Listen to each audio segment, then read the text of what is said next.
So now it's time to take a quick look at the experts who are judging this, the inaugural Trolympics. As you can see, we have plenty of journalists, economists, an orangutan to make Melanie Phillips feel at home, and Nigel Lawson with a piece of burnt toast on his head.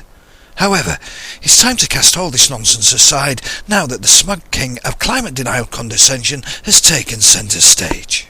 Say what you like, I'm right, I'm always right, I'm very right, right? Furthermore, I can counter all that bollocks on the Marxist BBC. Alright, clever clogs, let's give it a go, shall we?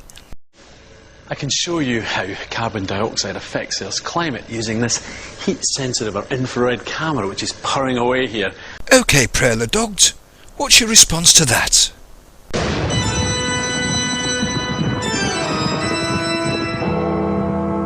No you can't, you lying Scottish bastard, cause CO2 don't affect the climate at all.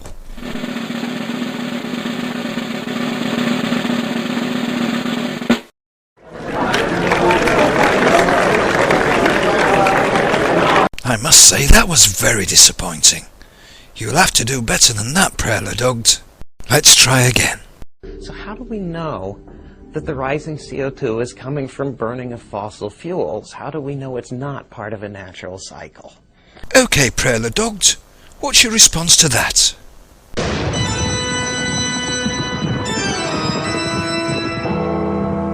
Course we do, you stupid Woody Allen lookalike. One volcano spews out more CO2 than the human race ever could.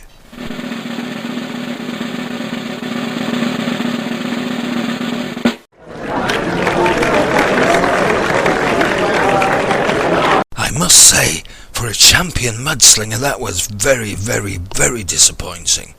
Come on, Prairie Dogged, you can do better than that. Let's try again.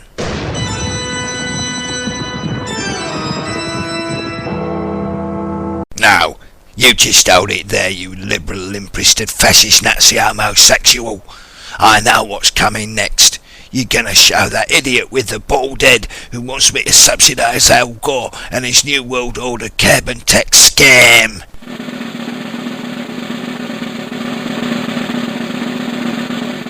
Oh dear. Once again it looks like you're well off the mark. Let's take a look, shall we? The reason that they are the cheapest is partly that we subsidize them. Our government subsidizes fossil fuels. So there you have it, Prairie Frogt.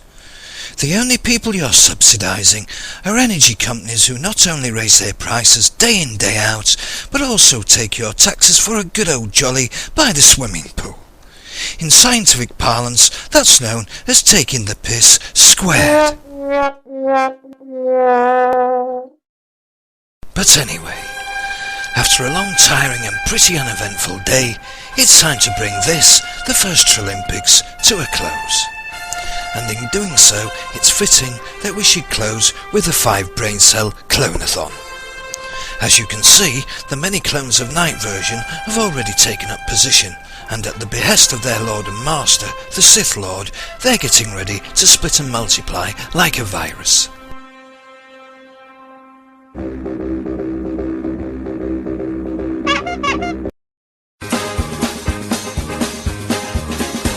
And so they're away.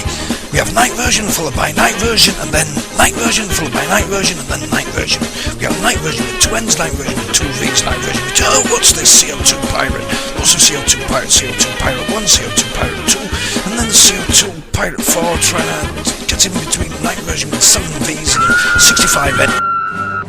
Ah, the gorgeous siren heralds the end of the clonathon, which was eventually won by Night Version spelt with 6 N's, 3 V's and 22 trillion T's. CO2 Pirate 64 was in second place, and WK Wickham got lost in a minefield of useless information. So now the ceremony closes with the traditional homage to the Sith Lord, who as usual will be making payment through the usual invisible channels.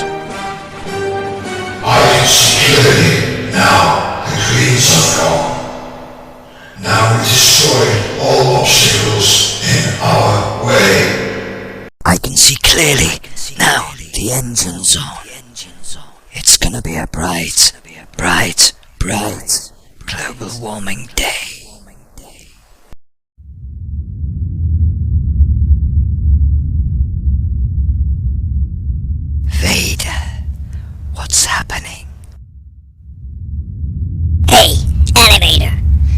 suppose you think this is funny?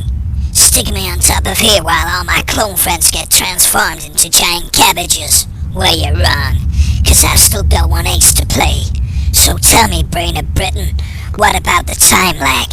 You never did explain why CO2 lags behind temperature and not the other way around. Ha! It's because you can't, you no good green Nazi. When you're stuck up a crack and you're thinking of the lag, it's time to pause and slow the pace. Sometimes it's hard to see until you're really free and you see the truth from outer space.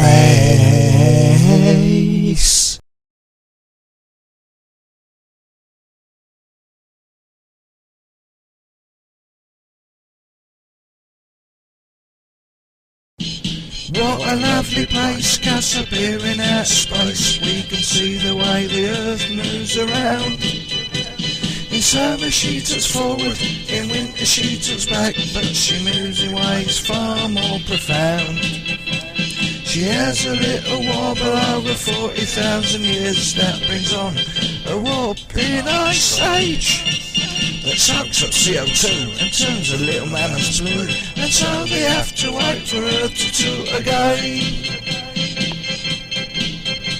So that's obliquity, but precession, don't you see, makes the earth move like a gyroscope. Polaris will move over 13,000 years until Vega is the pole star, so round and round we go. But that's not entirely true in this cosmic ocean blue, 'cause the earth moves in many other ways. An eccentricity that lasts 100,000 years will see a pole star for every different age. So in our finest hour, as the earth moves like a flower, we see temps drift between cold and warm. And as the oceans heat over thousands of years, the CO2 releases like a swarm. So you see, my little lad, while you're talking of a lag, your logic is really out of sync. Heat releases gas, and the gas kicks in the heat. It's about time you fuckers learn to think. Oh shit.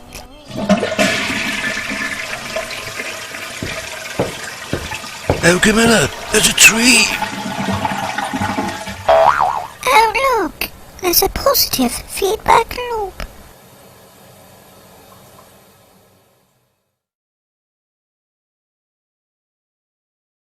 Standing in the pouring